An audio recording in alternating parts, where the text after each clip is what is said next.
We've all heard it once in our lives before, especially as teenagers. Don't text and drive. It's often preached by older adults, mostly our moms and dads. Texting and driving is the act of composing, sending, and reading text messages while operating a motor vehicle. I'm sure a lot of us hate to admit that we've done it before, maybe more than a few times, including myself. But I don't think we really sit back and think about how dangerous texting while driving is, and how much it could affect us and others by responding to that one text in such a short amount of time. Nowadays, texting and driving is so normal for a lot of people.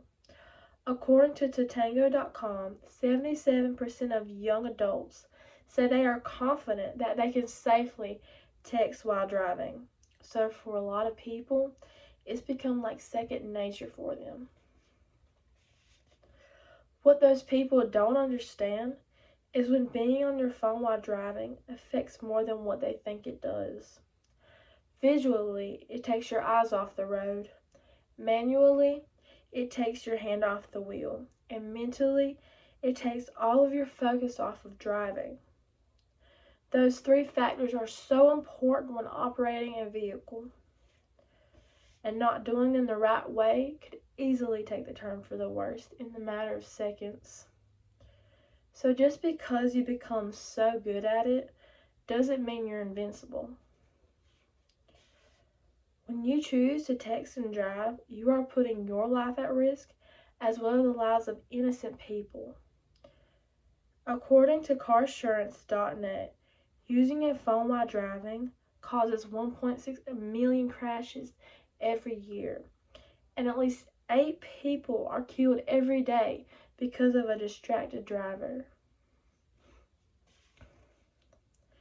These days, it seems like our phones consume so much of our lives. ABC News states that the average teenager spends up to 8 hours on their phone a day. So we can't just spend a couple of minutes without it while driving. That might be why texting while driving is the leading cause of death in teens. Thankfully, texting while operating a vehicle is illegal in all 50 states. If caught texting while driving, could lead to some hefty fines. In North Carolina, being caught texting and driving can be fined up to $100 the first time, $300 the second time, and $500 the third time, along with a month-long suspension of the license.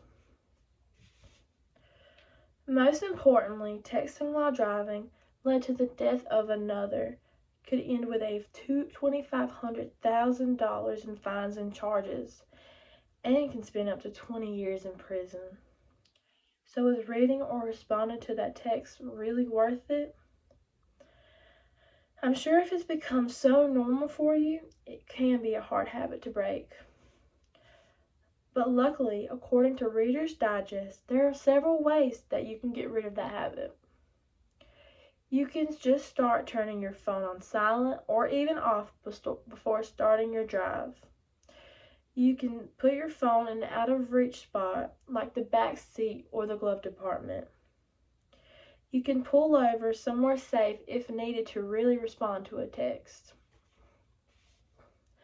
Maybe if you're riding with a passenger, you can have them be your designated texter if the text is really that important.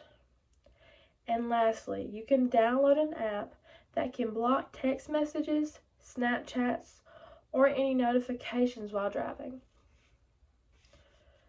Doing one of those can maybe and hopefully break the habit of texting and driving. When we first get our license, we basically make a commitment to drive for others and ourselves. So practicing safe driving and having our undivided attention to the road can lead to a better driving experience for everyone. So whenever someone tells you don't text and drive, take it to heart and really think about, is responding to that text really worth it? No text is worth your life or anyone else's. Trust me, the text can wait. Thank you.